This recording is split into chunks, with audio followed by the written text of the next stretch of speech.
அஸ்ஸலாமு அலைக்கும். Hello friends, எல்லோரும் எப்படி இருக்கீங்க? Welcome to taste my food.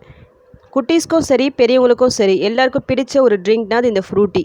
இதை மோஸ்ட்லி நம்ம கடையில் தான் வாங்கி குடிச்சிருப்போம். பட் கடையில் வாங்கி சாப்பிட்ற அதே டேஸ்ட்டில் இந்த ஃப்ரூட்டியை வீட்லேயே செஞ்சால் எப்படி இருக்கும், அதுதான் இன்றைக்கி நம்ம வீடியோவாக பார்க்க போகிறோம்.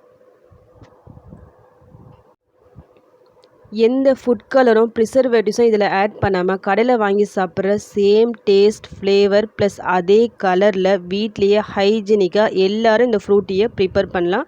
அதுவும் ஈஸியான மெத்தடில். ஸோ இந்த வீடியோவை கடைசி வரைக்கும் ஸ்கிப் பண்ணாமல் பாருங்கள். இதுக்காக இன்றைக்கி நான் 2 மாம்பழம் எடுத்திருக்கேன். இந்த ஃப்ரூட்டி பண்ணுறதுக்காக நீங்கள் மாம்பழம் வாங்கினா நல்லா ஸ்வீட்டாக நல்லா பழமாக இருக்கா மாதிரி பார்த்து செலக்ட் பண்ணி வாங்கிக்கிங்க. அப்போ தான் இந்த ஃப்ரூட்டி நல்லா டேஸ்ட்டாக நல்லா வரும். மாம்பழத்தை நல்லா வாஷ் பண்ணிவிட்டு அதில் இருக்கிற ஸ்கின்லாம் ரிமூவ் பண்ணிவிட்டு இந்த மாதிரி சின்ன சின்ன பீஸாக கட் பண்ணி வச்சுக்கிங்க. இது கப் மெஷர்மெண்ட்டில் கரெக்டாக 2 கப் இருக்குது. நான் இது ஒரு பேனில் சேர்க்குறேன். இது கூடவே நான் ஒரு 1/2 கப் அளவுக்கு பச்சை மாங்காய் ஆட் பண்ணுறேன். இது எதுக்காக இதில் சேர்க்குறேன்னா, இது சேர்க்கும் போது நம்ம கடையில் வாங்கி குடிக்கிறோம்ல ஃப்ரூட்டி, அந்த ஃப்ளேவர் அந்த டேஸ்ட் கிடைக்கும். அதுக்காக இதை ஆட் பண்ணுறேன். ஸோ மஸ்ட் இதை ஆட் பண்ணுங்கள். நெக்ஸ்ட்டு சுகர் 1/2 கப் அளவுக்கு இருக்குது. உங்கள் மாம்பழத்தோட ஸ்வீட்னஸ்க்கு ஏற்ற மாதிரி எக்ஸ்ட்ரா இல்லை கம்மியாக போட்டுக்கோங்க. எனக்கு இது கரெக்டாக இருக்குது. இது கூடவே ஒரு 2 கப் அளவுக்கு தண்ணி சேர்க்குறேன் நான். இது எல்லாத்தையும் இந்த பேனில் போட்டு இப்போ நான் ஸ்டவ் ஆன் பண்ணிக்கிறேன். இப்போ இந்த மாம்பழம் இந்த மாங்காய் இது ரெண்டுமே நல்லா ஸ்மூத்தாக நல்லா பாயில் ஆகணும். இது ரொம்பலாம் டைம் எடுக்காது. ஒரு 10 மினிட்ஸ் ஆகும். அதுக்குள்ளே நல்லா பாயில் ஆகிடும். அது வரைக்கும் நம்ம கொஞ்சம் வெயிட் பண்ணலாம்.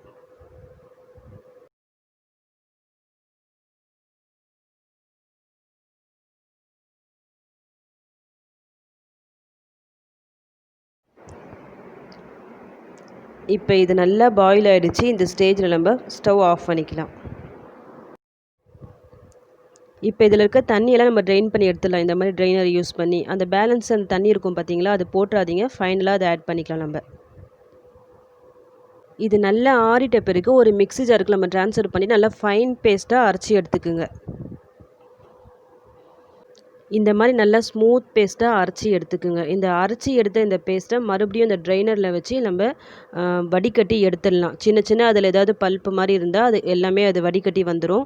இந்த மாதிரி நீங்கள் செய்யும் போது கடையில் வாங்கி நம்ம சாப்பிடுவோம்ல ஃப்ரூட்டி, அதே மாதிரி இருக்கும். அதுக்காக தான் இந்த மாதிரி வடிகட்டி எடுக்கிறது. இந்த பேலன்ஸ் இருக்க அந்த தண்ணி இருக்குது பார்த்தீங்களா, அதையும் இதில் சேர்த்து மொத்தமாக வடிகட்டிக்கலாம். ஒரு ஸ்பூனை வச்சு இதை மாதிரி நல்லா மிக்ஸ் பண்ணி விட்டுக்குங்க. அப்போ தான் கரெக்டாக அந்த இது எல்லாம் கீழே உங்களுக்கு போகும். நம்ம பாயில் பண்ணும்போது பேலன்ஸ் இருந்துச்சுல அந்த தண்ணி, அதையும் ஃபைனலாக இதில் போட்டு அதையும் இது கூடவே நம்ம ட்ரெயின் பண்ணி எடுத்துக்கலாம்.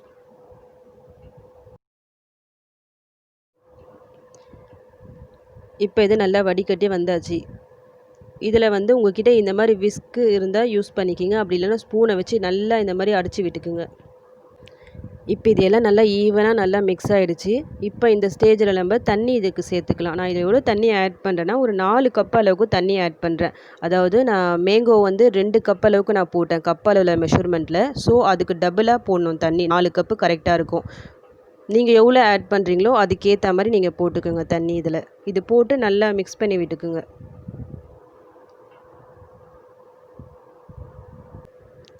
இப்போ நம்ம சுகர் எதுவும் ஆட் பண்ண தேவையில்லை. ஏன்னா ஆல்ரெடி நம்ம பாயில் பண்ணும்போது சுகர் போடலாம். அதுவே இதுக்கு கரெக்டாக இருக்கும்.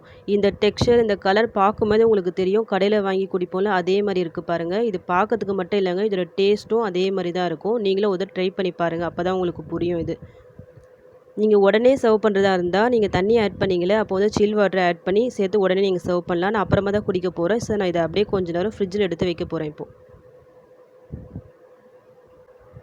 இதை ப்ரிப்பேர் பண்ணி ஒரு பாட்டிலில் போட்டு ஃப்ரிட்ஜில் நீங்கள் ஸ்டோர் பண்ணி வச்சிங்கன்னா மேக்ஸிமம் 1 வீக் வரைக்கும் நம்ம யூஸ் பண்ணலாம். இல்லை அதுக்கு மேலே நீங்கள் எக்ஸ்ட்ரா நீங்கள் ஸ்டோர் பண்ண நினச்சிங்கன்னா, இதை பாயில் பண்ணும்போதே அந்த மாம்பழம் மாங்காய்லாம் பாயில் பண்ணிங்களா, அது கூட ஒரு 1/2 லெமன் இல்லைனா கொஞ்சம் வினிகர் போட்டு நீங்கள் பாயில் பண்ணிங்கன்னா மேக்ஸிமம் 25 டேஸ் யூஸ் பண்ணலாம்.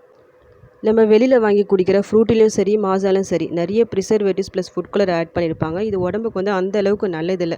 பட் இந்த மாதிரி வீட்டிலே நம்ம ஹைஜீனிக்காக ப்ரிப்பேர் பண்ணும்போது நாமளும் குடிக்கலாம், நம்ம கிட்ஸ்க்கும் தைரியமாக கொடுக்கலாம், எந்த பயமும் இல்லாமல். இப்போ சம்மர் சீசன் தானே, நிறைய மாம்பழம் அவைலபிளாக தான் இருக்குது மார்க்கெட்டில். ஸோ இந்த சீசனை யூஸ் பண்ணிக்கிங்க. யூஸ் பண்ணிவிட்டு இதே மாதிரி ப்ரிப்பேர் பண்ணுங்கள். நீங்கள் ப்ரிப்பேர் பண்ணி பார்த்தா கண்டிப்பாக இதோட டேஸ்ட்டை நீங்கள் ஃபீல் பண்ணுவீங்க. நெக்ஸ்ட் டைம் கண்டிப்பாக ஃப்ரூட்டியும் சரி மாசாவும் சரி கடையில் போய் வாங்க மாட்டீங்க. இந்த ரெசிபி உங்களுக்கு பிடிச்சிருந்தா ப்ளீஸ் என்னுடைய சேனலை லைக் பண்ணுங்கள், ஷேர் பண்ணுங்கள், கமெண்ட் பண்ணுங்கள். மறக்காமல் சப்ஸ்கிரைப் பண்ணுங்கள். தேங்க்யூ.